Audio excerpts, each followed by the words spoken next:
Hello, everyone. Welcome to the Brockton Bay Chronicles. Whether you're new to the podcast or have been with us since the start, we're glad you're here. My name's Keith. I'm joined, as always, by my good buddy and old college roommate, Andy. Come along as we make our way through his first-time reading of the hit web serial Worm by Wildbow. Hey, Andrew, how's it going? Well, it's going pretty good. Being here in the Central Coast, California, we're not near getting crushed by the heat as some folks are around the country. So we're happy about that. But I do feel bad for all those who are in the high triple digits. Oh, yeah. It's got to be pretty toasty out there. For today, we're going to be reviewing Arc 16, Monarch, chapters 5 through 7, and the second interlude. And we do have some new business in the form of questions and comments. Sure do. We've got plenty from some of our regular contributors, and we always are thankful for that. First up, we hear from Megafire7. And I think this alludes to the comments and discussion we had about Taylor and her assault on Triumph. So let's see what Megafire has to say. Taylor might be able to pick up all that data, but that doesn't mean she's a nurse or a doctor who might know what that data means. And the last time she rotted someone's junk off, she did so on accident and got lucky he was a regenerator. We might be overestimating Taylor's ability here. Also, yeah, I always like to imagine a version of the story where Taylor realizes Triumph and the mayor are Dinah's family. And these guys might be able and willing to help her save her, and convinces them not to condemn the city that way. Of course, Taylor has trust issues up the wazoo already, so it would be a massive effort against her own habits. But I think she could do it. Alas, she still feels Coil hovering over her shoulder, so this is an opportunity she does not take. As we were getting ready for this episode, I was trying to remember if it was indicated that Dinah was related to Triumph, and if this was a spoiler that I shouldn't have given you access to yet. Thoughts on this question, though? Yeah, I was kind of surprised at this. I don't remember reading that either, but as one of the other comments comes up later, it's easy to lose one detail in the huge pile of details that Wildbow throws at us. As far as the first part, yeah, I mean, the rotting the junk thing off happened in her first encounter. And it seems like she's gotten more and more in tune with the bugs. Granted, she's not a medical professional, but I think most of us would be able to tell, either check a pulse or check a breathing rate and determine whether somebody was in distress or not. Obviously, we don't know how much distress, but I don't know that we're giving Taylor too much credit here. But that's just my take on it.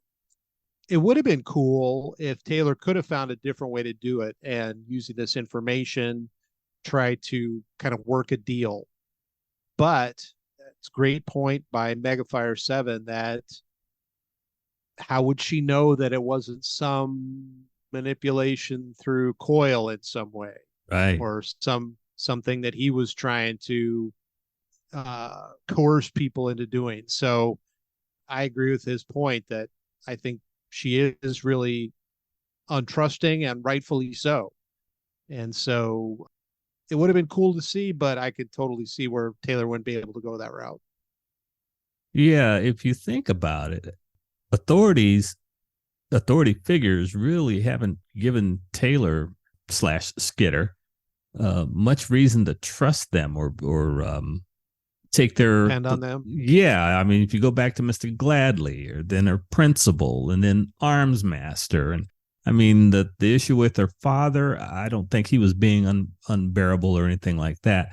But her series of encounters with authority hasn't always, and sometimes she's been wrong. I mean, let's not play that she's innocent here, but her encounters with authority figures hasn't always been the best. That's a great point. And on top of that, she's probably feels like she's been, let down or betrayed quite a bit. Right. Emma was her best friend and then turned into a bully.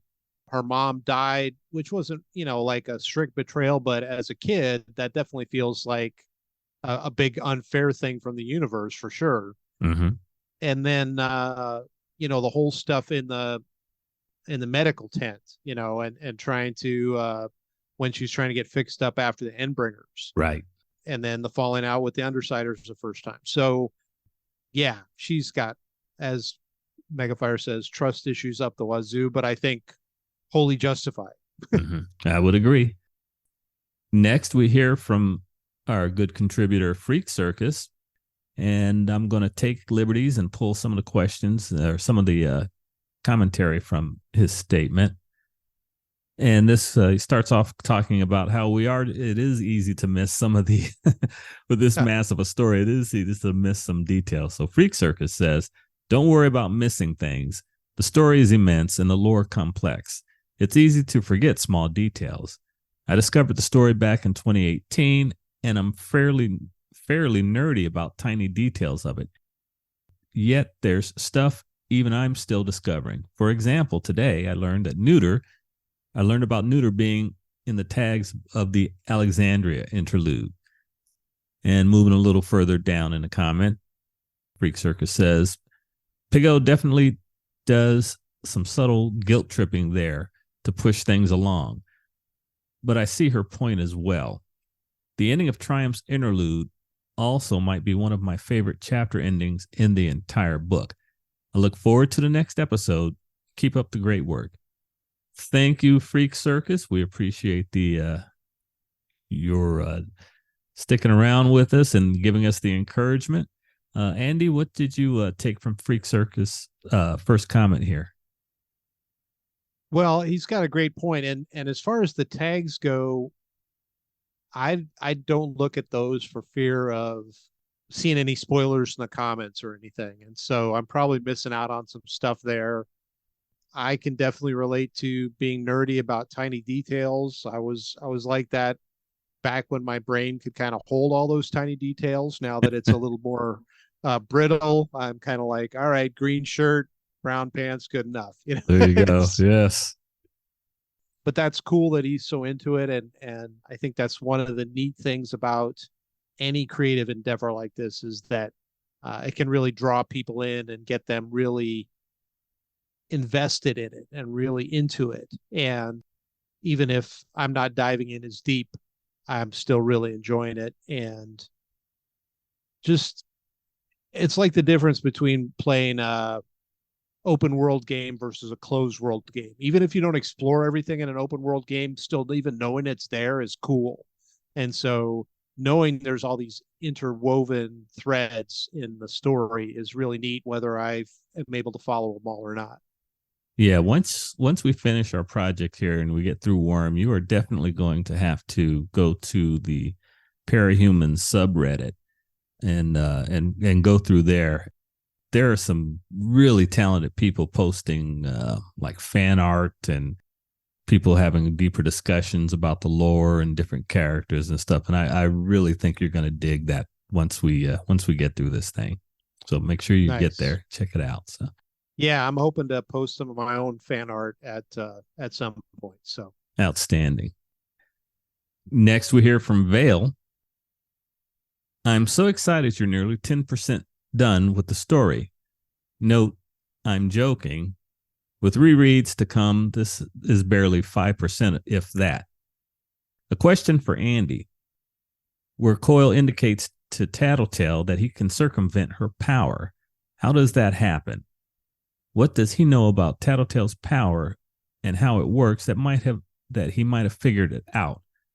I don't know if it's obvious. It wasn't to me, and it might be interesting to think about. I'm so excited for the ARC 16 Plus coverage. Thanks as usual. Allow me to interject first. The question about how Coil can circumvent her power, I don't know. I still don't know. Actually, I saw this question. I'm like, dang, you know what? I should ask Tony about that. but I don't know. You got any thoughts? Yeah, I do. Well, Yeah, you know me. I always have thoughts, Sure, right? yeah, this is true. That's everything that's written down is like a literary Rubik's cube to me. I'm turning it Hmm. over, trying to figure out how to make it line up. But Standard so, Andy, standard Andy. as I understand Tattletale's power, it's kind of like stock market predictions, for want of a Hmm. different analogy. But you're looking at, what's going on in the market, say, and then what typically happens historically, and trying to factor in other variables, and then making some prediction and trying to see what makes the most sense. And her power amps that up 100 times to where she's saying, all right, I can cast out those ideas. That doesn't make sense. All right, which feel right, which feel good. And, she's even intimated that it's easy for her to go down a rabbit hole on a certain thing and Hmm. keep trying to refine one thing, and she has to be careful against that. So she's looking at probabilities, for want of, to put it in a very broad, paint it with a broad brush. Hmm.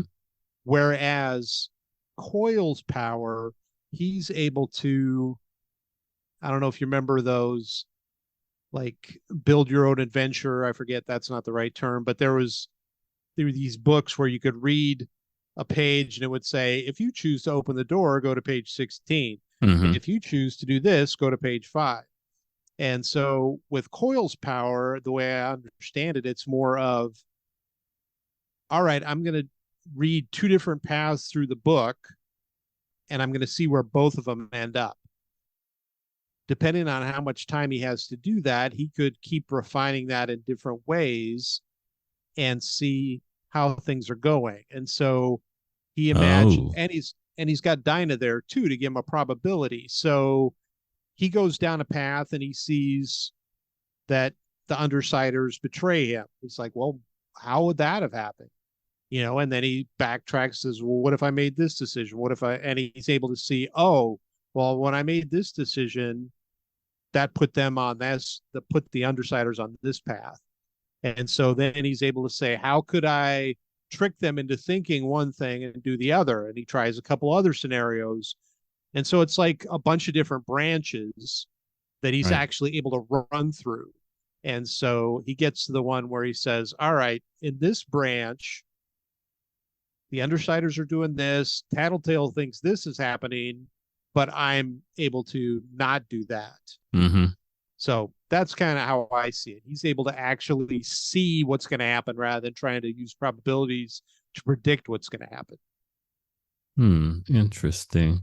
Yeah, it's possible that he did plan to have Skitter assassinated when they went on the mission at the mayor's, and then saw that branch and decided, no, we're not going to do that. I'm going to instead just warn them off, kind of thing. Interesting Yeah, possibilities there. I'm not sure if that's exactly how that would work, but as you were laying that out, that imagery kind of came to me. gotcha. Yeah, that makes sense. So moving on to our next comment, we hear from Johannes E.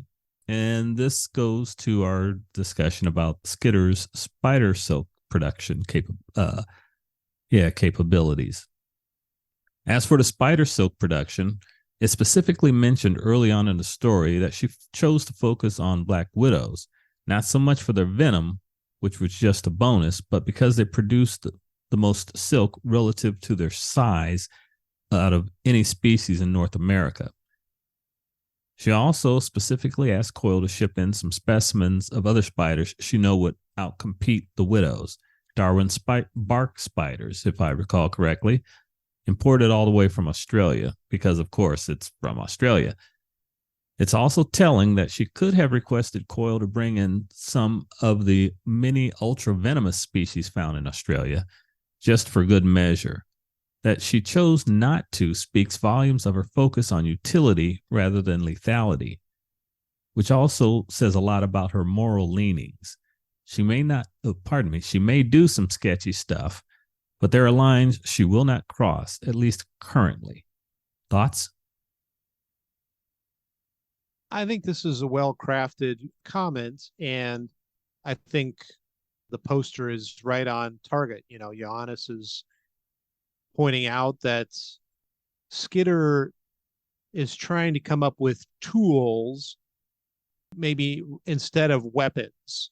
Mm-hmm. So, she came up with the idea of dipping things in, the hallucinogens, and then, messing with people with that way. And so she did capsaicin after that, which is disabling, but not lethal.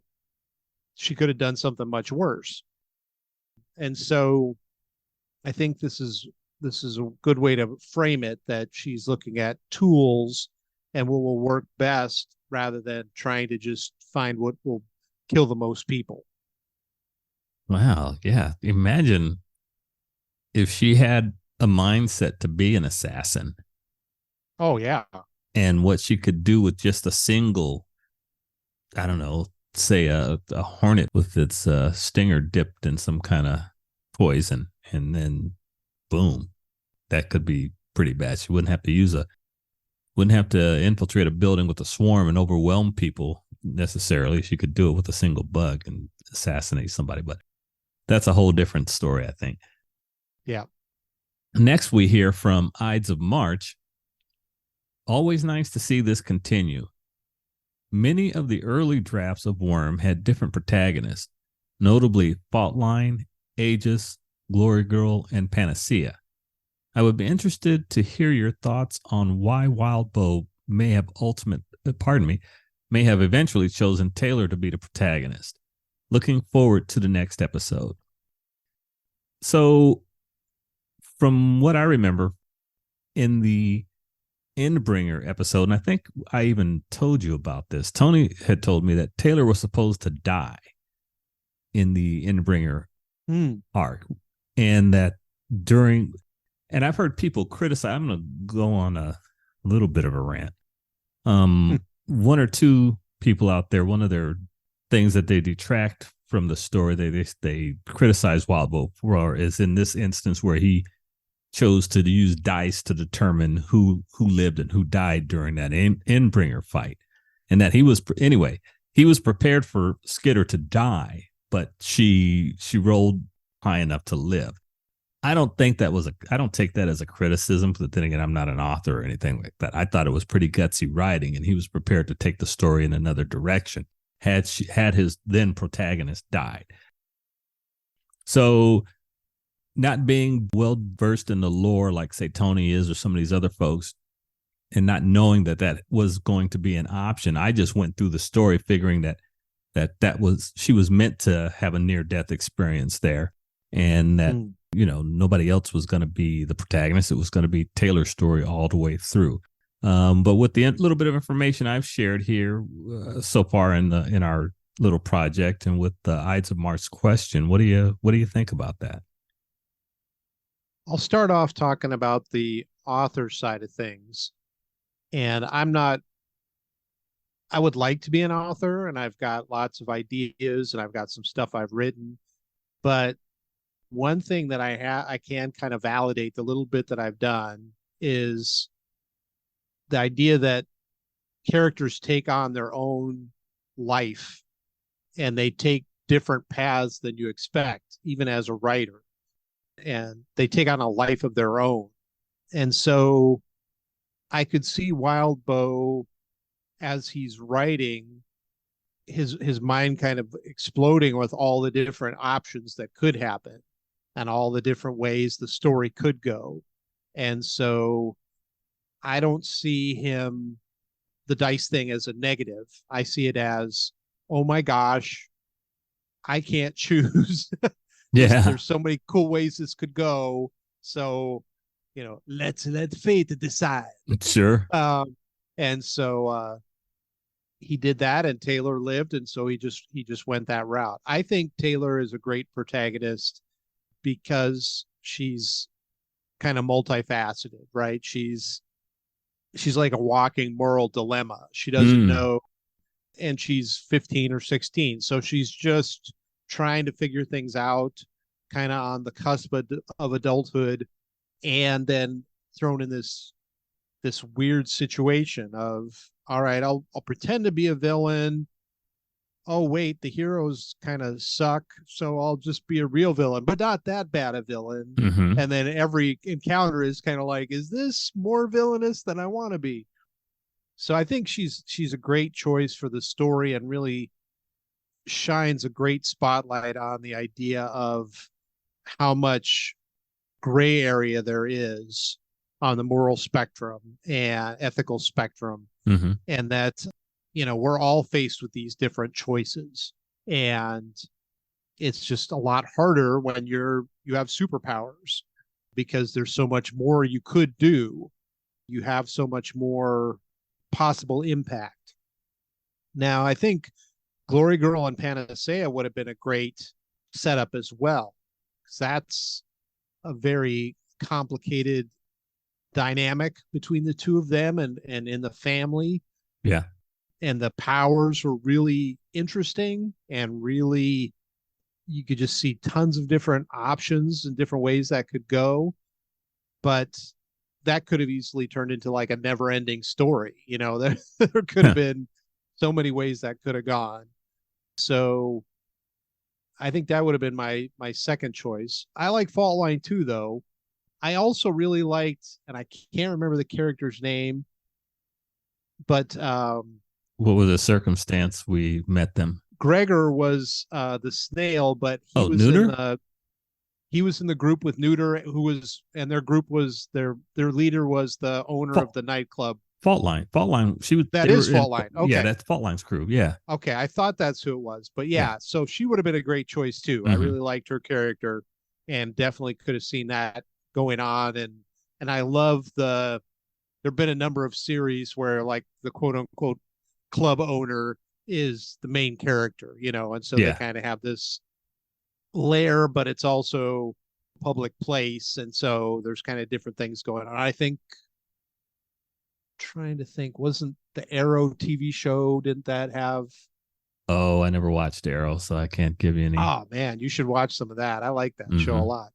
But anyway, that's a side note. So yeah, I like Taylor the best, I think, out of these choices, but I could definitely see Fault Line or the Glory Girl Panacea pair. Very cool. And finally, we will wrap up with a long comment from Freak Circus. And once again, I'm going to pull some segments out, and then Andy can speak to that. As a matter of fact, I think the sections I'll cover will lead into a broader discussion of Pig-O before we get into our review. So I know Andy's got some thoughts on her. So from Freak Circus, glad Andy finally got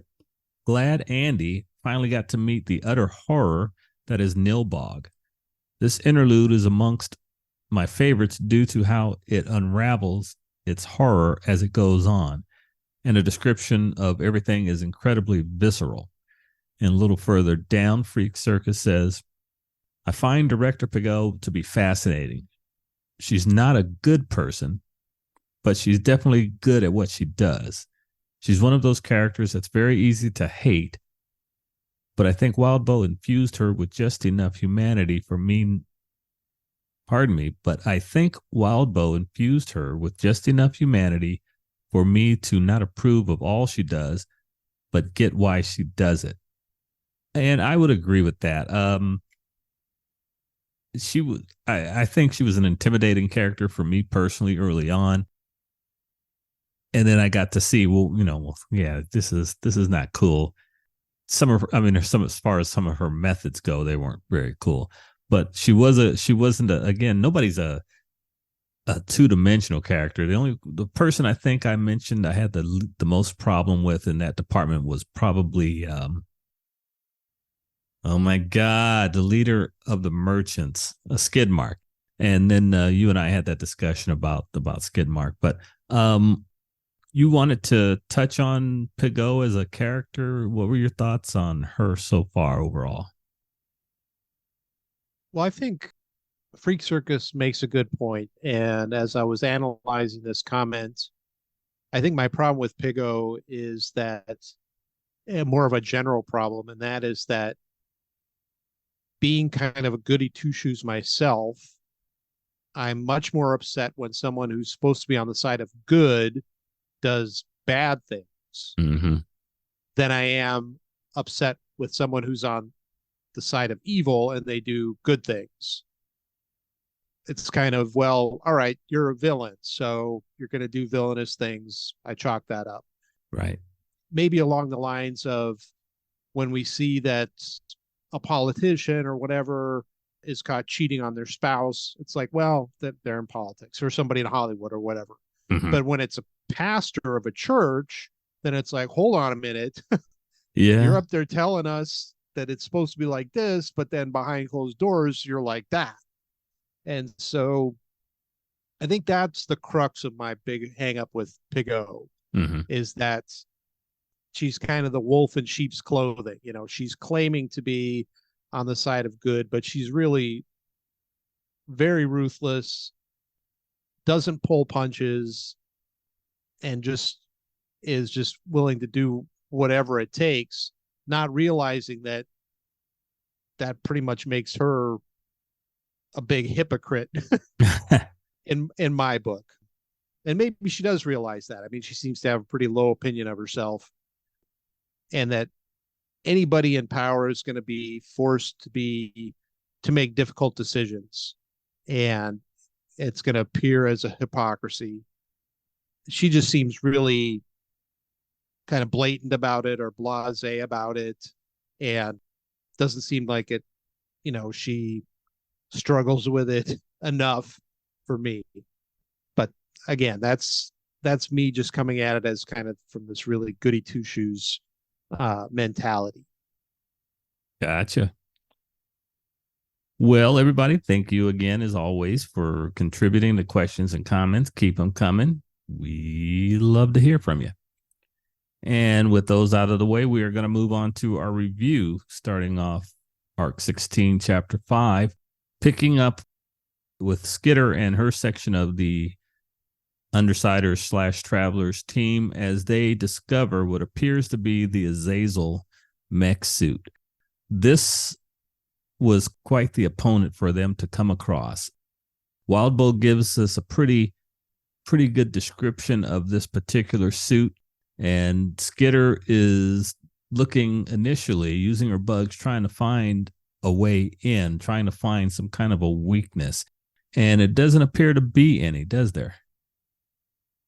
No, and it's interesting because Wildbow mentions it wasn't sturdily built. It wasn't like a tank, It was fairly flexible and it had this kind of scaly covering, but it was just super dense. And I almost got the impression of kind of like the idea of over-engineered, where instead of just one wire or a bus to run power to a system, there's like this whole, like think of the worst cable nightmare under somebody's desk or in the computer closet, and you're just like, I don't even know where any of these things are going, and nothing's organized.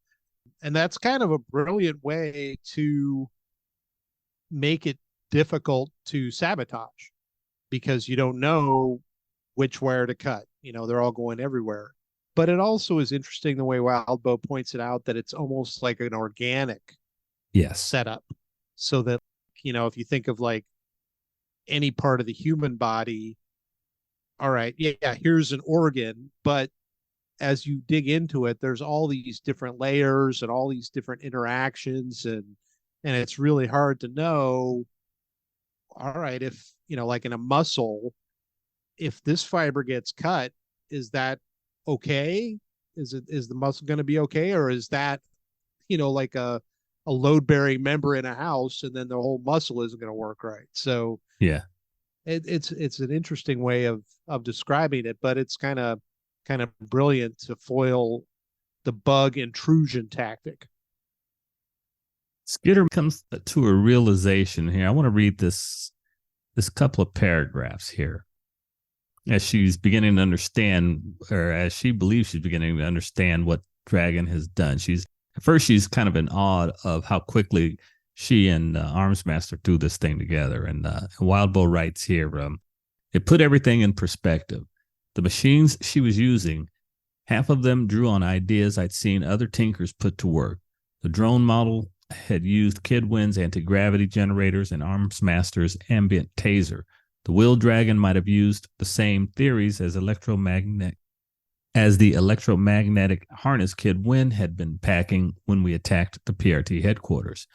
It also served to explain how she could invest the time and make the suits. If her power afforded her the brain power and raw thinking power to understand and apply the work of other tinkers, then she could put all her resources toward manufacturing. Armsmaster made the base design, she appropriated it, and then turned artificial intelligence or her own power to creating the necessary variations. So Skitter's trying to understand how she, working with Armsmaster, could have put together this flight of various suits, and begins to understand that Dragon, at least in her mind, Dragon's got a knack for appropriating and using and applying other tinkers' work to their most efficient capability. It sounds like Dragon is kind of a master integrator. So she's able to see how things can click together, how things could be, as you said, made more efficient or reach their potential. And then it's more than just like taking pre-made circuit boards and plugging them in and connecting them in a different way. It's also the whole concept of how they work, and maybe even making a slight variation of the board kind of on the fly, it sounds like. So pretty scary. Tinkers are scary enough, and to have a tinker's tinker is pretty daunting for whoever's got to come up against that. Yep. So she's using her swarm to assess the situation, get a feel for what Dragon may be having this suit do, and she sees that this suit is deploying some unusual looking rods. These things are like a block long, and they're about I think she said no bigger than the width of her finger. And she finally begins to understand what they are. Dragon is laying down some of these nano rods that she's going to use to try to try to herd the Undersiders and the travelers into a trap. Again, working with Armsmaster, borrowing his tech and making these hedges, essentially these nanotech hedges, in order to trap her quarry and put them in a position where she can then probably foam them and apprehend them. Keeping in mind that this was a suit that was probably meant to go after the Nine, using them against this Undersider team was pretty scary. At least going in, I thought that they were in real trouble.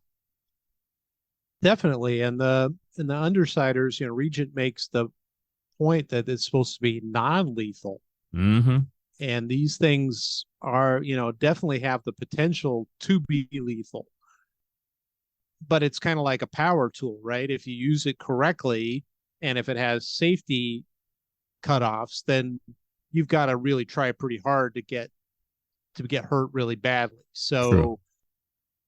It shows the level of tactical and strategic thinking that Dragon and her suits have, that they're able to be comfortable with using things that could be lethal, but have these safety things in effect, and realize that the way the opponents are going to be encountering them, they probably won't make a stupid move.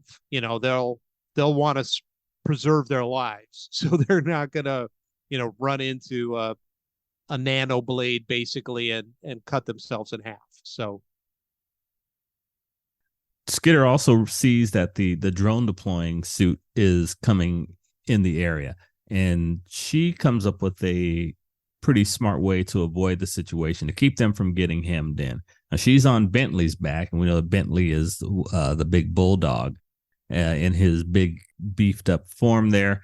She decides to take Bentley and ram him through a display window, I think it was, to get into the mall. So she and Bitch and the others go through there. Dragon cuts them off. Skitter and Bentley get taken down, and she tells Bitch to run. And Skitter gets captured. Again, Wildbow gives us the impression at this moment that this is another heart-pounding circumstance, and we think Skitter's in deep trouble. I mean, she is. She's captured, essentially. The dragon suit splays out some more of these nano hedges and forms a cocoon of sorts around her, and she's caught. She can't go nowhere. Meanwhile, the others she's ordered them to flee and to hide. It looks pretty bad for Skitter, that's for sure. And it's almost like one of those James Bond scenes where the laser is slowly creeping up and Yeah. Is about to, so he can't move, kind of thing, and so she's frozen, and it seems like Dragon and the suits have the upper hand and have everything figured out, but they kind of missed one thing in that by poising these different blades around somebody, if it's a position they're not comfortable in, then they might risk hurting themselves by a cramp or a sneeze or a cough or whatever, and that gets the wheels turning for Skitter. You have any problem with her reasoning, as Wildbow wrote it? Do you have any problem with how she reasoned her way out of this situation? Were you okay with it? I've gone back and forth with it. It's one of those classic tropes from science fiction where there's some kind of thing like the Terminator, or there was a series of books by Fred Saberhagen called the Berserker series, where it was kind of like Death Star AI combo that was going through and eliminating all life. And it's like, well, or Nomad on that one Star Trek episode. I forget the name. Oh, right. Yeah.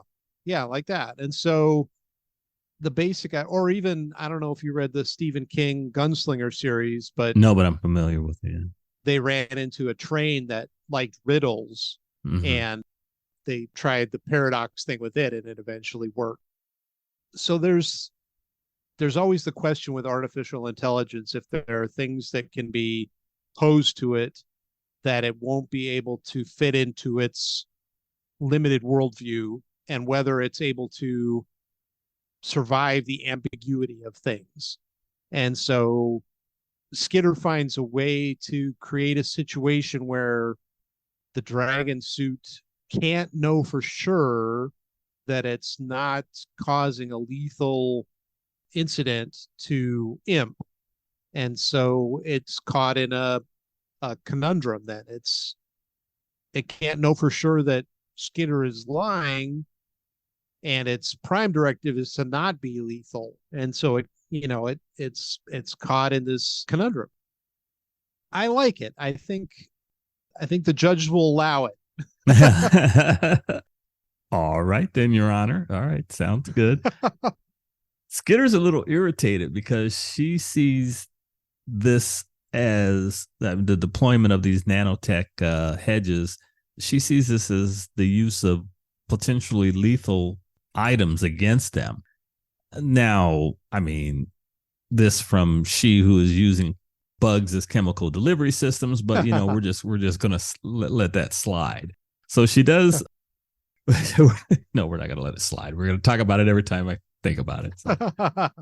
She does use this loophole to put the dragon suit at a disadvantage. Now, I do like to think also that this might have been something that Dragon brings up later. It could be that Dragon cannot get back to the AI suits at this moment and reprogram them on the fly, because at this moment, Tattletale has had her mercs go around and start blowing up cell towers. So we don't find this out until later. So during the second read, I'm trying to square this circle and see if, okay, maybe it's a confluence of events. Yeah, she begins her, getting the suit kind of not confused, but in this conundrum. At the same time, Tattletale's guys are doing what they need to cut Dragon's bandwidth and therefore limit her ability to reprogram the suits on the fly. So again, I'm leaping ahead and pulling from a couple of different items that we don't hear from just yet at this moment. So I'm with you on allowing that in this second read. I'm with you on allowing that to be the case. She does burn her way out of the hedges.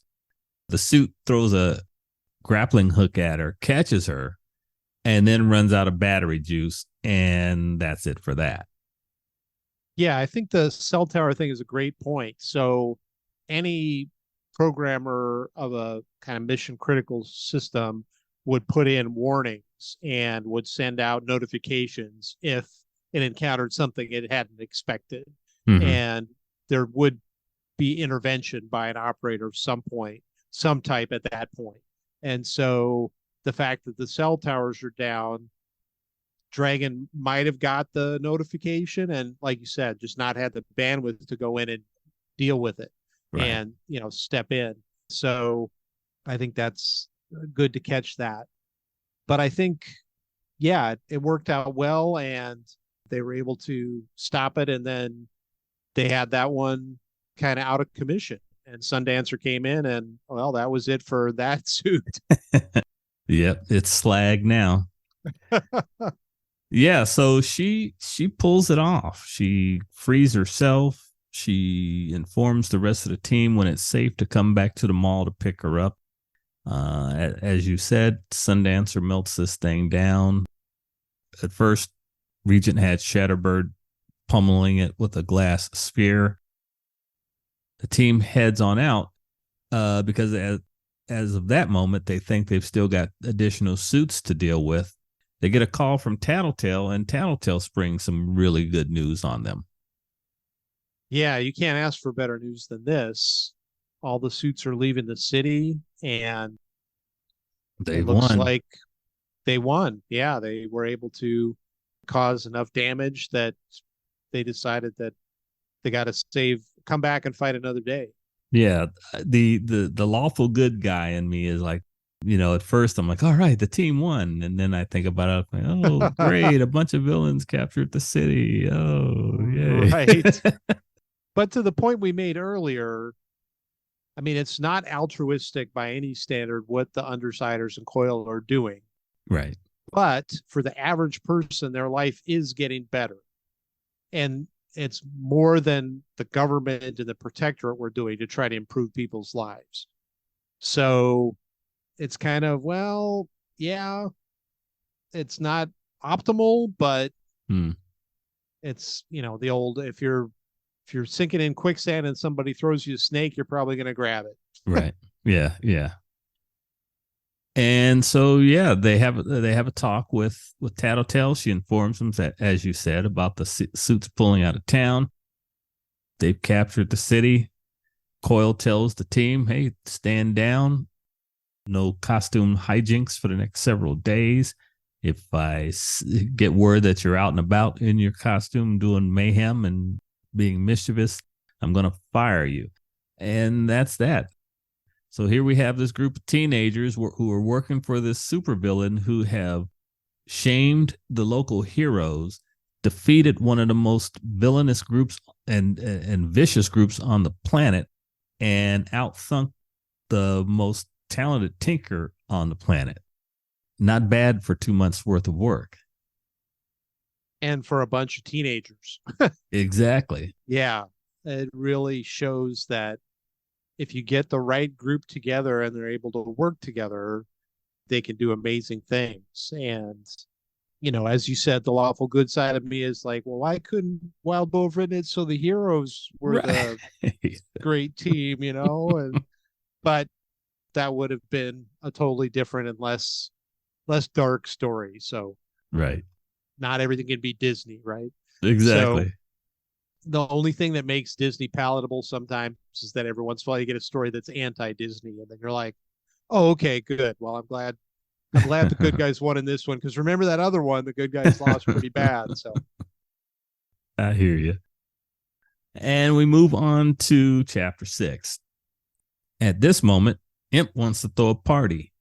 to celebrate and to rub it in the faces of the heroes a little bit. I mean, no, Imp, not advisable. I'm with Gru here. Maybe don't antagonize them so they come back with 10 dragon suits next time. Were you on you on Imp's corner on this one, or were you with Gru? Oh, I was with Gru all the way, but I could see how Imp could feel this way. She's very young. This is her first big victory, and it was a huge victory for the team. And she's got to get out of jail free card for everything. You know, Yeah. all she has to do is turn on her power, and everybody's going to forget she was even there. So she could have this big party, fireworks, giant bonfire, whatever, and then people show up and try to shut it down, and she just, Well, I'm out. slips away into the shadows, and they don't even Right. know who started this. Where did you? No, it wasn't me. I don't even know why we're here. So Very true. As we said, Imp wants to have a party. Gru and Skitter are like, that's a horrible idea. Imp gives Skitter grief for her having that barbecue that was up and running prior to the dragon suits arriving. Eventually, the little sister comes out in Imp, and she's like, you know what? You're not the boss of me, Brian. You can't keep telling me what I can and can't do. I finally played a big part in one of our big in a major victory here, and I'm gonna go do what I want to do. And she turns on her power, and next thing you know, poor Brian's standing there going, I don't know what I was saying. I would love to see that. I mean, I have no idea how. Maybe someone could say in the comment section how they would visualize a situation like this, where you have the Undersider standing around talking. Imp gets irritated, activates her power. We, as watching this program, know what happened, but the rest of the characters on the screen are like, "Duh, what's going on?" that would be hard to visualize for sure. Nothing's coming to mind that would make sense, except like Chameleon from the X-Men, where Oh, they would just flip into somebody else, mm-hmm. and then everybody be like, well, what happened to the person that was? But even that wouldn't capture how they don't even remember why they were doing it. It's not that the person wasn't there. It's just the memory that the person even being there is gone. Yeah. And so, yeah, the way Wildbow says, if you just, and then he stopped and sighed, and then Skitter says, what? And then they're all like, I was going to say something, but I can't remember. And then Yeah. everybody just stands there quietly for a minute, scratching their heads. I mean, because that's that stranger power. Right. Her power is so utterly, her appearance is in your memory is wiped from existence in that moment. Right. Utterly gone, and you don't know what's going on, and why suddenly, as you mentioned last episode, why is Trickster standing there? He's been pantsed now, and has no memory of Imp pantsing him. So, but right. Anyway, so the teams split up. Trickster's going to go back and talk to Coil because he wants to see what kind of progress he's making on the situation with Noelle and the other issue that he's supposed to be helping them with. Skitter is disappointed because, and I think this is a little further in the chapter, she had wanted to go talk to Coil herself, but felt that if Trickster was going to get there first, she didn't want to press him in case he was not in the best of moods. So she and Gru decide to head off to her place. She invites Bitch. How'd you like that moment when it was almost a civil conversation between Skitter and Bitch, and when she invited her to come hang out with them? How'd you see that interplay between those two characters? I thought it was well written and it made sense. I think, Wildbow doesn't say it explicitly, but reading between the lines, Taylor is realizing, okay, we don't have any fires burning right now. So there's nothing to keep me and Brian from getting a little closer. Mm-hmm. And that's a little scary. And then bitch just comes right out and says, "You're dating." Yeah. And then it hits home even more, I think, with Taylor. And then Taylor's also got the idea of constantly trying to reach out to Rachel Right. and trying to help her feel more connected with the team. And so I think it's kind of all right, well, this would keep me from having to be awkward and not know what to do with Brian. And it would, oh, but I'm really doing it for Rachel, Yeah. just to She try to tells help her, her feel more included. she tells herself that, but yeah. Exactly. But Rachel's just like, no, I like dogs better. This is a good time for me to just chill out, have fun with them, and not have to deal with all the you flapping your gums and everything, and me trying to figure out what the heck you mean. Mm-hmm. Yeah. Yep. See you later. So the two of them make their way over to her place so Skitter can check in and see what's going on. And she has an unexpected conversation with Sierra. Sierra's facing some moral dilemma here, it seems like. She's been a very solid lieutenant, but something's beginning, and I think we've seen it coming. Something's bugging her about working for a criminal.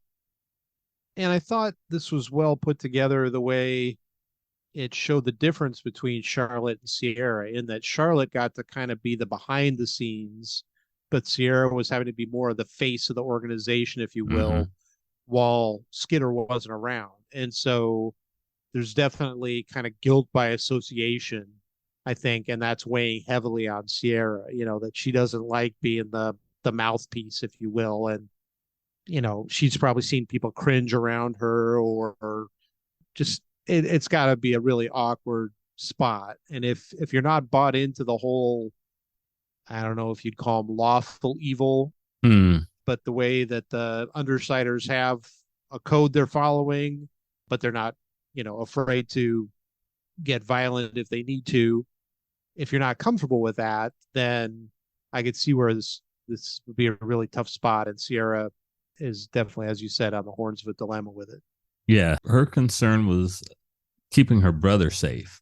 And she's Mm. always, Wildbow's always written her where you could tell that in the back of her mind, the whole, okay, I'm helping out, I'm helping people, but my boss is a criminal and I've got scruples. This is kind of rubbing the wrong way. I liked this from this character. It was, as you said, it was the other side of the coin. Her being the face of the organization and having to deal with some of the things that made her feel uncomfortable about the aspect of working for a criminal. It was, it's not all peaches and cream and yeah, hey, this is fun and I'm helping this bad guy and kind of living vicariously through Skitter. That's not what Sierra as a character is all about. It's about helping her immediate family and making sure that she doesn't cross any lines, and by extension, making sure her little brother isn't forced into any kind of reckless or dangerous situations, as we saw it during that one arc where she was the POV character.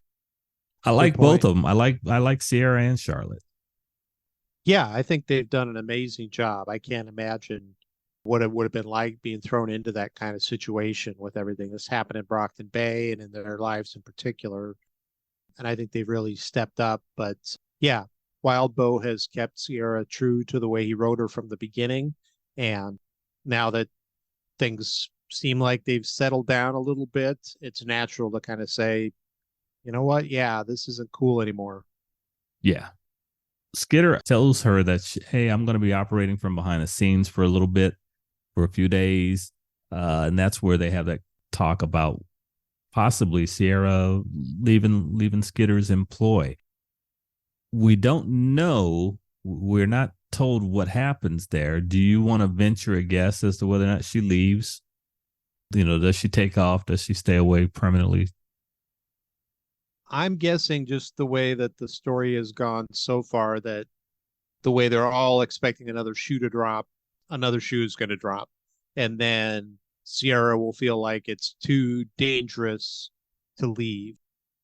I do see the possibility that things go way south and Sierra and a lot of people die, but I think it's probably going to be the former, that Sierra will be ready to go, but feel like she can't go because it's just you got to Circumstances have stay with, conspired against her. yeah, you got to stick with the evil rather than go out into the unknown. Yeah, yeah. Gru and Skitter head up to the private section of her loft, her bedroom area. They're going to watch some movies, and they discuss their mental and emotional well-being, and how, as imperfect as they are individually, they're going to try to be there as best they can for each other. They talk about Brian's leadership, or Skitter's possible permanent leadership of the team. And how is Brian doing? Is he successfully recovering from having been flayed alive in that circumstances? A lot of detail covered here.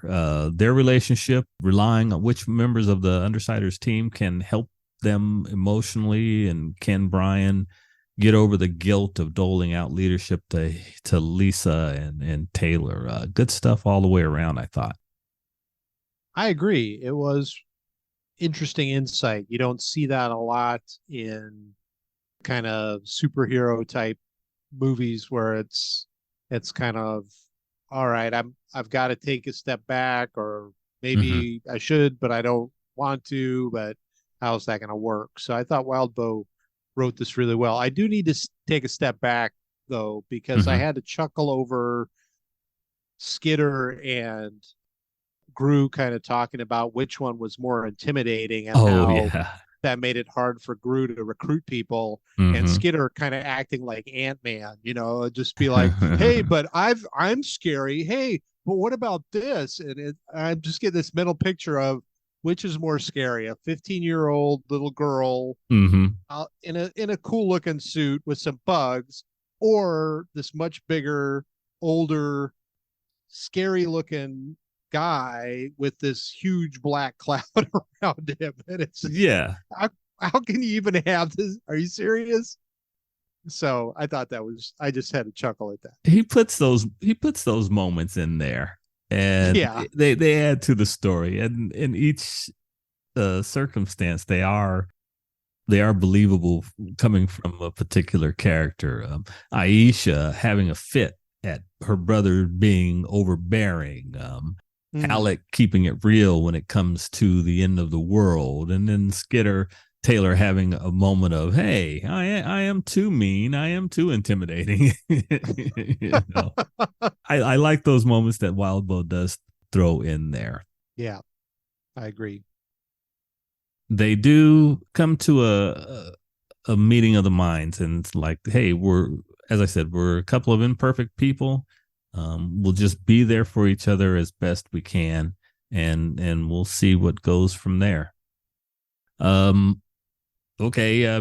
They do have a moment together that I think that was kind of a conclusion that we expected to happen there. Hey, things happen.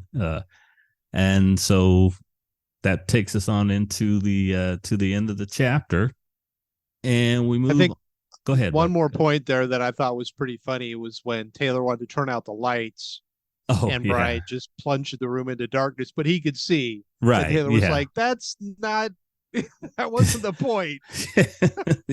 Yeah. But yeah, moving on to the next chapter. Yeah. Thank you. Remember, everybody, we're a couple of old guys with grown kids, so this bit of section of writing, it's maybe not for us. So, moving on into interlude number 2 in this arc, and we find ourselves with Defiant. Hitting this interlude reminded me of how much I enjoyed it the first time through, my first read. Not the circumstance, of course, but the finding Colin / Defiant, aka Armsmaster, in his new role in pursuit of the 9. This was a very good interlude, I thought, overall. How'd you like it going into it? Give me an overall impression of this interlude, and then dive into it. I liked it a lot. It kind of reminded me of the great detective stories or scenes where the detective is standing in a spot and analyzing what must have happened, kind of like the Sherlock Holmes scenes from the more recent movies, where Mm-hmm. they're kind of, okay, look at that there, that must have happened, that must have happened, and piecing it all together and really bringing their full analytical mind to bear on the topic. The neat twist to it I liked was that Dragon is trying to kind of humanize Arms Master and Irony. make him, yes, just a skosh, try to make him less brutal in his interactions with people who've been traumatized by yet another visitation from our friends, the Slaughterhouse Nine, who might be the Slaughterhouse Six now or 13 or who knows. But Yeah. either way, they're just as horrible as they used to be. And I also thought it was cool the way Defiance has his spear be very intimidating when there's room for it, but is able to Mm-hmm. like collapse it when he's in a stairwell or something. So that was pretty cool. Defiant is at a hospital, and this hospital is sadly a scene of carnage after having been visited by the remaining members of the Slaughterhouse Nine. He's doing an investigation, mapping out how the attack unfolded, the poor cops who responded, and how they were slaughtered. It sounds like Hook Wolf and Jack took out a nursery, and there's parents, new parents, and they're grieving and stuff, and other family members who are kind of at a loss. The local sheriff is there, and she introduces herself to Defiant.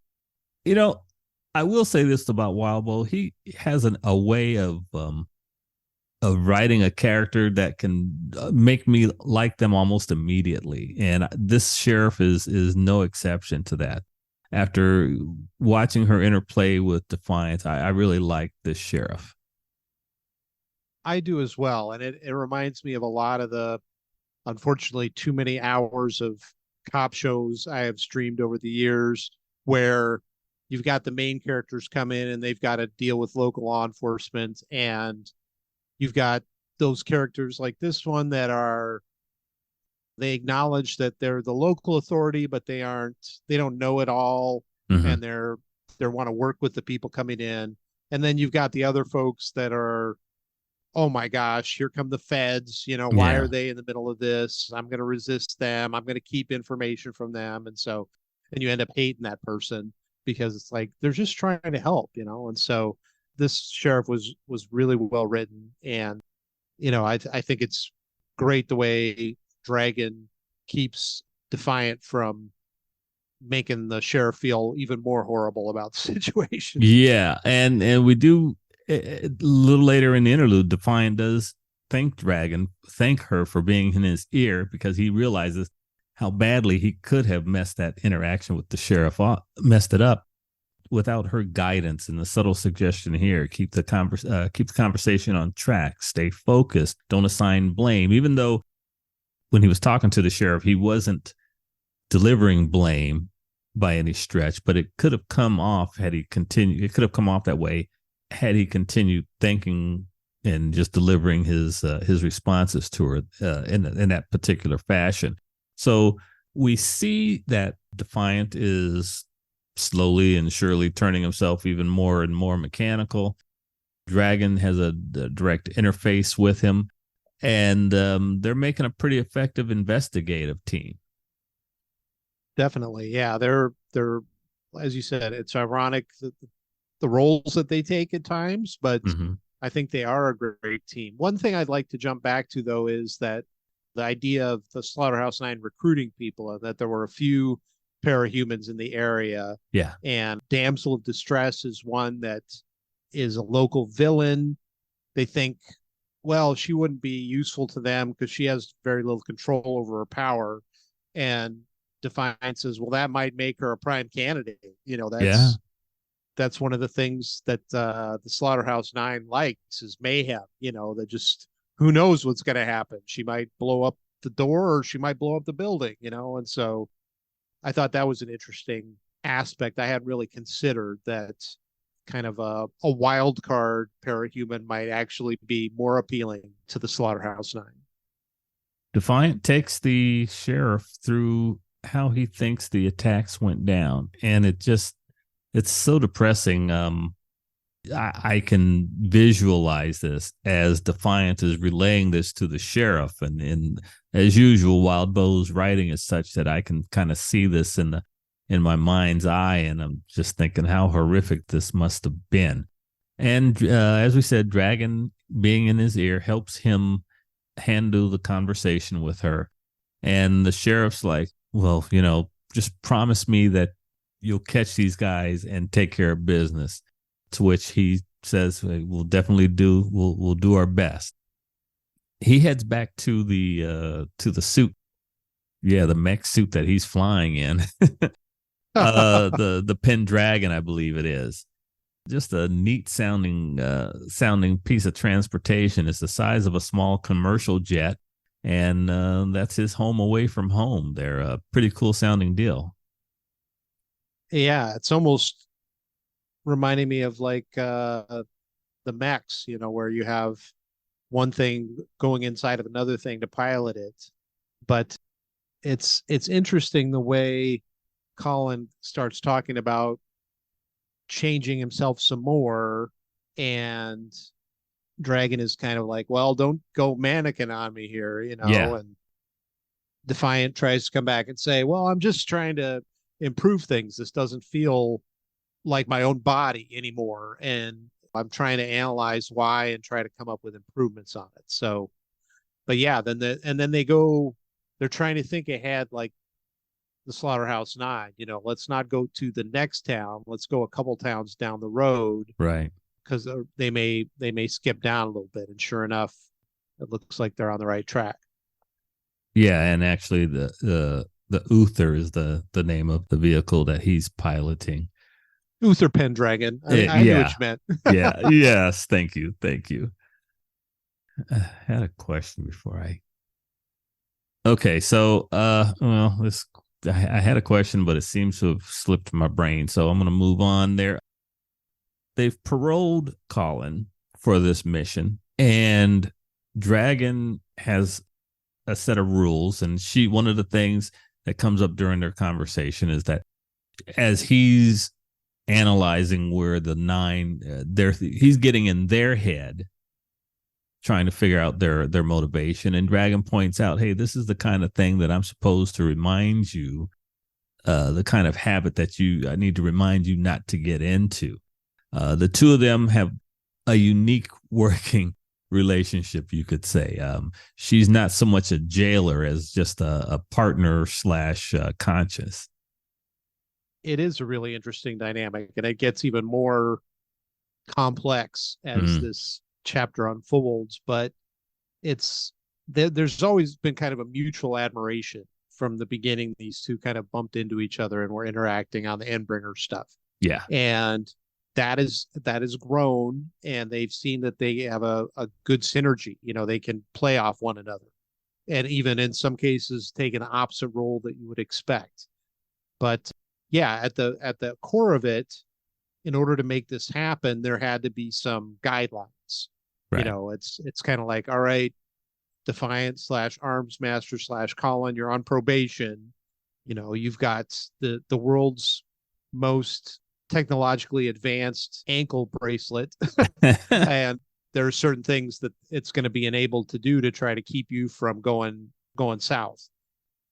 It's interesting to see that interplay and what that looks like, because they're both kind of thinking one thing, saying something slightly different, keeping stuff back, but they know each other well enough that it's like, oh, that didn't sound like the whole truth there. Yeah. Let's talk about that. And they're comfortable enough with one another to get into it a little bit.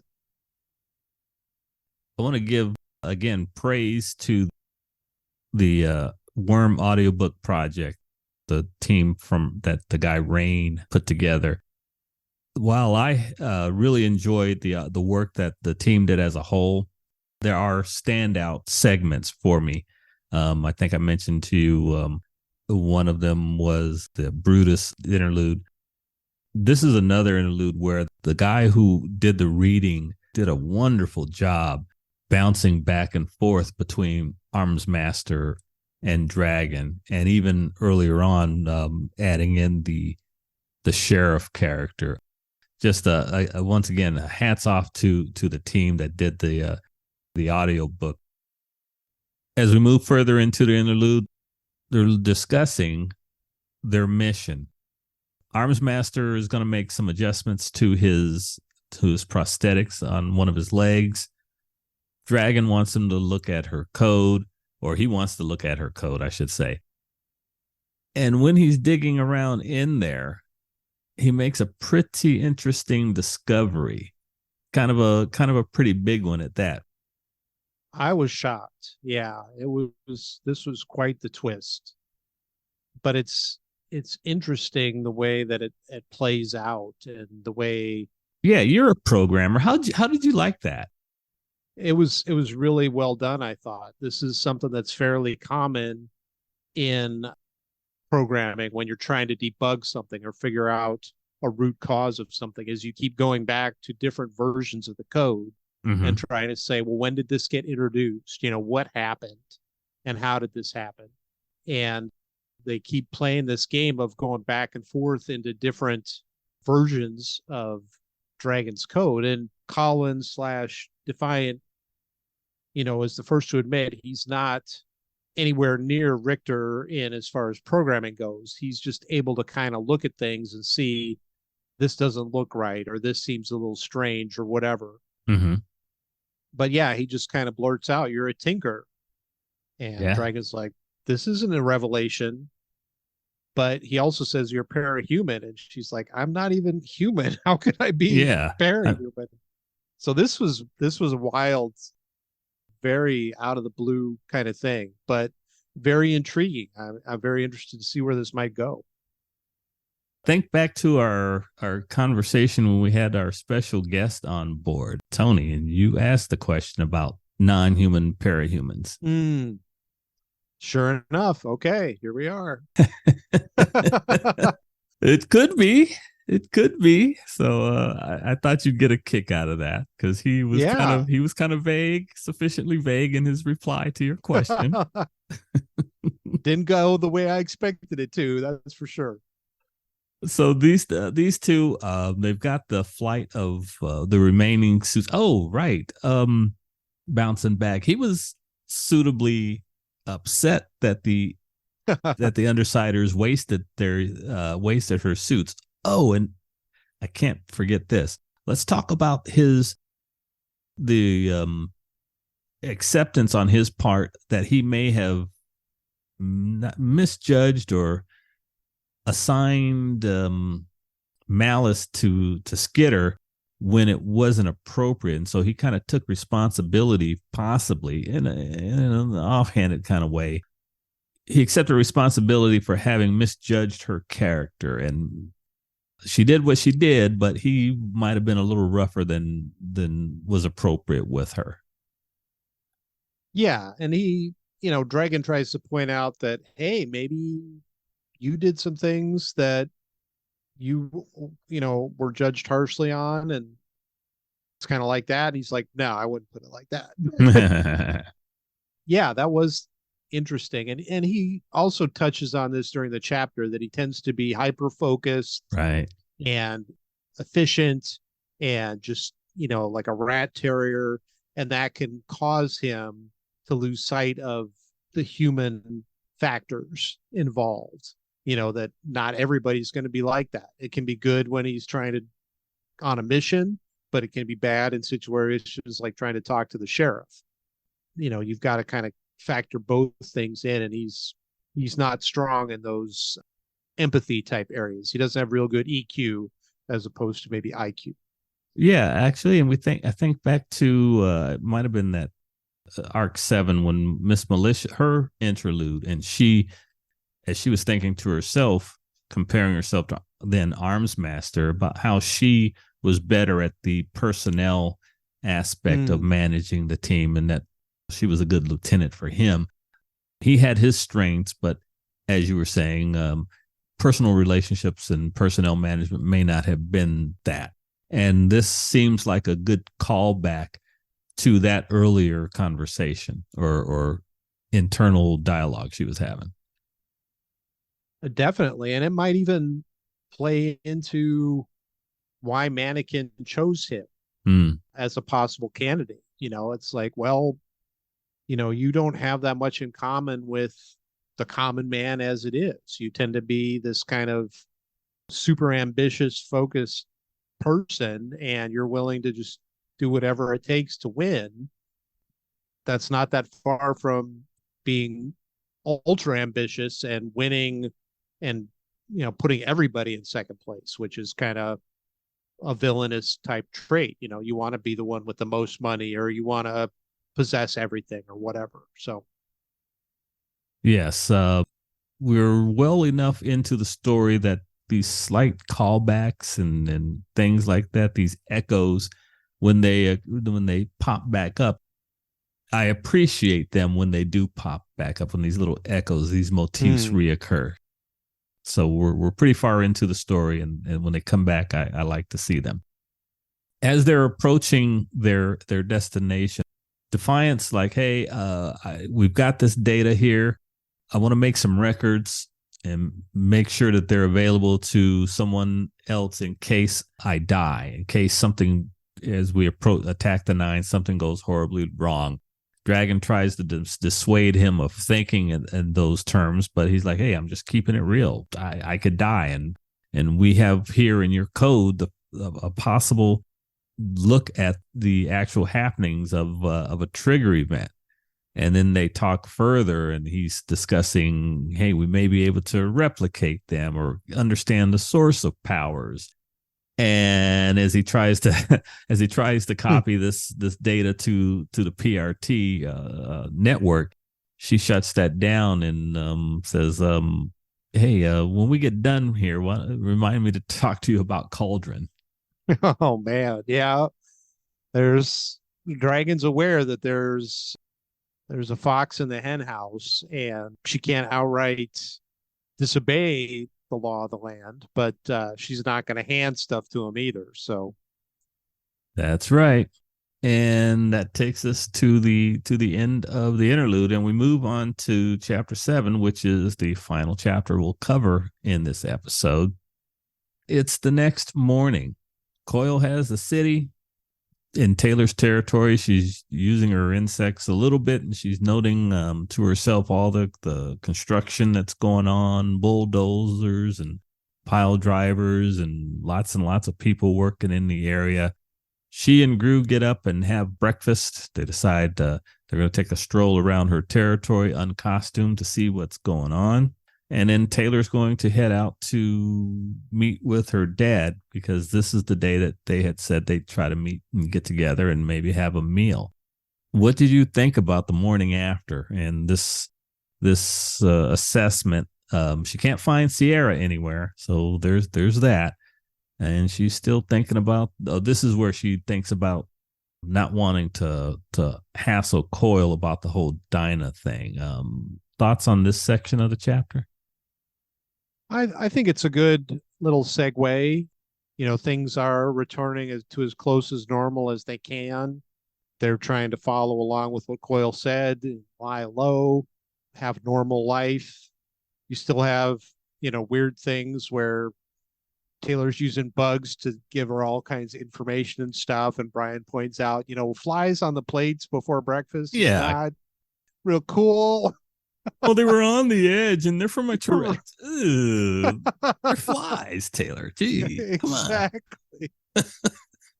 Oh man, yeah, that would definitely kind of put a damper on my mood. I'm not having the eggs now. Thanks. No. Yeah, okay.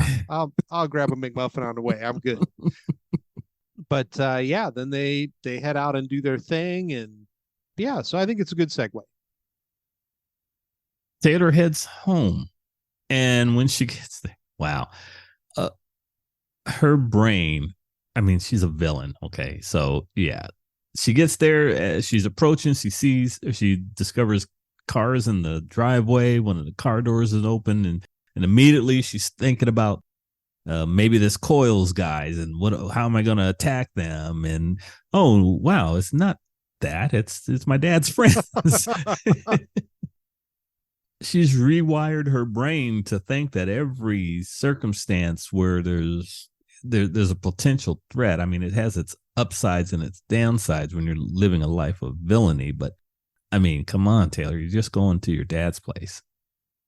I see that, but I keep forgetting how compressed a timeline this is. Yeah, You know, that's that, true. that very little time has passed. And so when you're constantly in enemy fire, then, you know, when somebody steps on a can too loud, then you immediately think it's another gun going off and you're ready to fight, you know. So she's just on a hair trigger. And I think that's reasonable. But yeah, I did definitely get that picture of, you know, like this giant swarm of bugs starting to boil up out of the ground and out of the trees and everything, and then seeing the people inside is just go whoop, and her putting her hands behind her back and nope, yeah, just the butterfly going by or something. I wasn't doing that, none at all. No. Make a tree kind of looking thing out of the pile of bugs for a Right. second and have it kind of slide behind a bush or something. She's got to be ready. She's got to be ready. And Yeah. that I'm glad you mentioned that time. I think one of our commenters had mentioned a couple of episodes ago or something about the time period. This isn't like it's been 2 or 3 years. It's been just months, I think, since she first went off against Lung. Right. So it's not been some kind of extended period of time. You know, there was the Lung fight, then there was the bank robbery, and Leviathan, and the Slaughterhouse Nine, and this is not a lot of time has passed. So for her to be amped up all the time is understandable. But anyway, we get a scene where some of Danny's co-workers have come by and they brought some beer, which is always welcome. And they're going to head over to the debate. The mayoral debate is going to go on. I did enjoy this moment inside the house. Danny with his friends. We do have that rather awkward moment where Lacey, I believe it is, she makes a passing comment about Taylor's. Oh yeah, she said that she hadn't seen her since her mom's funeral, and that kind of struck home there. Danny handled it well, but Taylor's emotional. She misses her mom. It's a tough time, and you know, as you mentioned, the beer, and Lacey even mentioned she's a little drunk, and it just comes out wrong, as sometimes happens when people get a little buzz on. And so Yeah, but you know, we focus so much on the compressed timeline as far as the villains go, but the civilians have been under a huge amount of stress too. You know, I mean, they've got to feel like a bug caught in a bottle and just get shook around. You know, they don't know which end is up, what's going to happen next. right. You know, what's going on? Are they going to have power today? You know, they might have been saving this beer for a while because they didn't know if they were going to get more. So it's understandable that they would not be good with their words, or, you know, they might say things that they didn't intend to say, or things might come across in a different way than they're intended because everybody's stressed out. Brockton Bay. You've got, okay, the Slaughterhouse Nine has been there. Leviathan is tacked there. We know that Leviathan has wiped out a section of Japan. He took out Newfoundland. We know Behemoth has done something somewhere, and we have yet to find out what the Seamerg does. This particular Earth has just really had its things thrown at it here. Brockton Bay may have gotten off easy. Well, I see what you're saying there, but there was also the time when the one villain's daughter was taken and she started wiping out giant chunks of the city. Oh, I forgot Purity, about her. yeah. And you know, there've been well, the ABB wars, yeah. Right, yeah, the bombs going off, the people with bombs stuck in them and stuff, and so it could have been a lot worse, but it's been bad. No, that lends credence to your bug in a bottle thing analogy. Yeah, maybe I'd forgotten about some of those other bad things that have happened to that town. And it takes us on to a part of the discussion about these people appear to be pretty upset that the mayor went to Washington and argued that the city not be condemned. That's an interesting twist, but as they describe it, and we've kind of gone through some of this here in California with disaster relief at the federal level. And it's kind of like, well, what's the tipping point? It's like totaling out a car, right? It's like, all right, the car's not that bad, but that little piece I got to replace right there, that's going to cost me $2,500.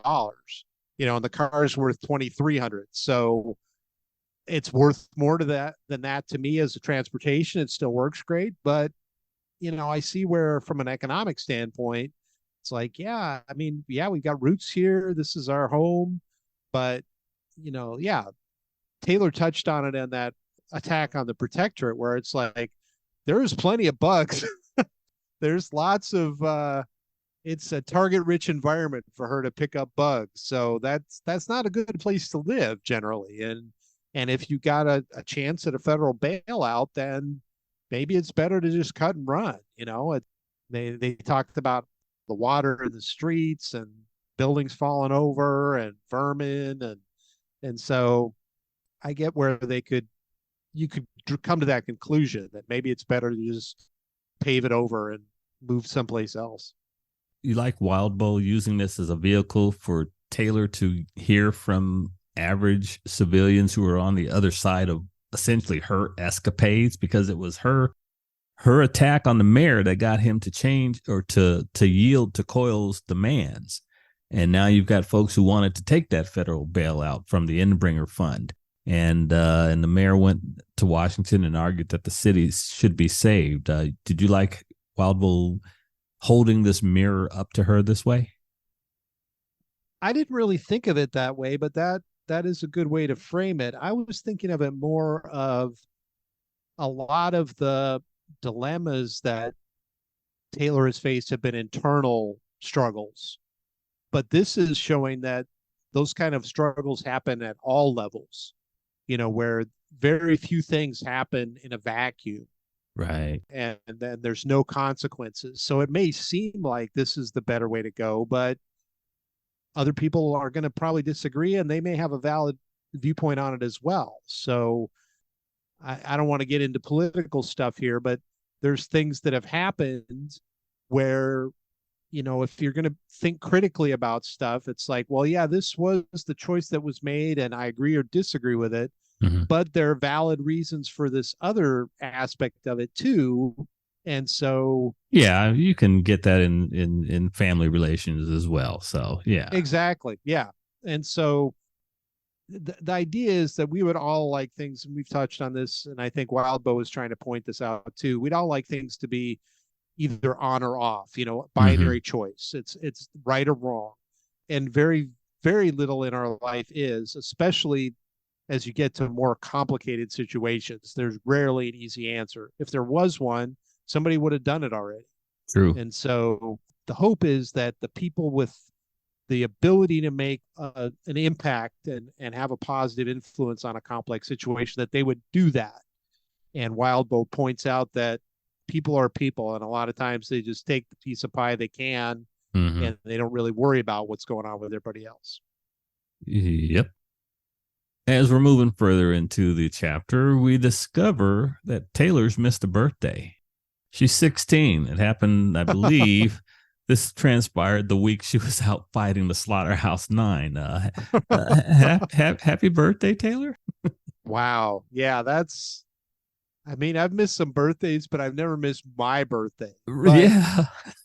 I've never gone through anything close to what these folks have gone through. I mean, you and I lived through the edge of an earthquake, but we barely noticed it. So, and that was as close as I came to feeling the earth move under my feet, so to speak. So I can't imagine, but wow, at that age, totally missing your birthday.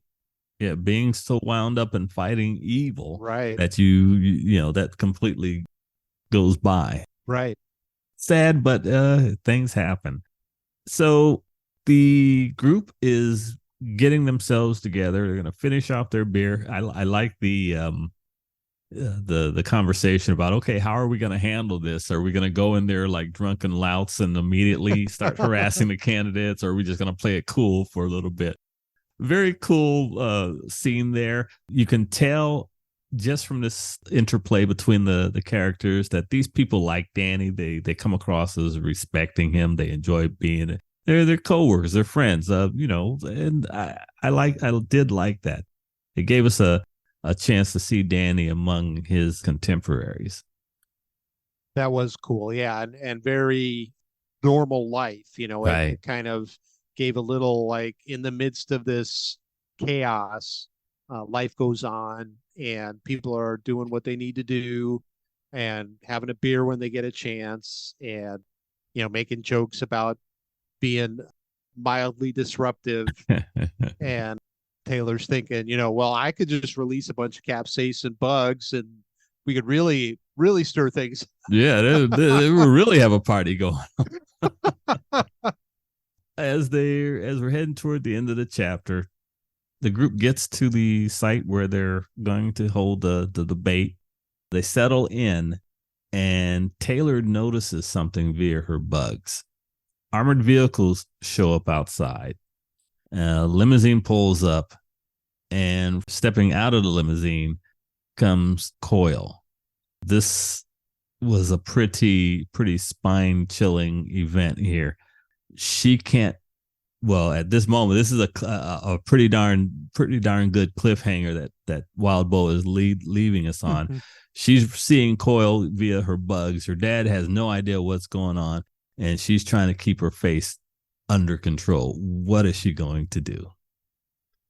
Exactly. She had just been thinking about, well, he's got two of them in his pocket, he said, and the mayor's probably one of them because we, forced his hand. We applied pressure to him, and so I'm not sure how. And it's like, hold on a minute. Yeah, what's this pulling up Stop outside? the presses. Yeah. As we're bringing things to an end, and yeah, Coyle has arrived at the mayoral debate. Something's about to drop, and we will find out in the next episode. That brings us to an end for this episode. In part 3 of our review of Arc 16, we will cover chapters 8 and 9. So we hope you'll return for that. And with that, folks, we'll be signing off for now.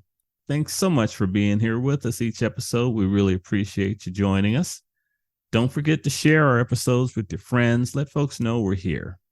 Please keep the questions and comments coming. And until next time, take care.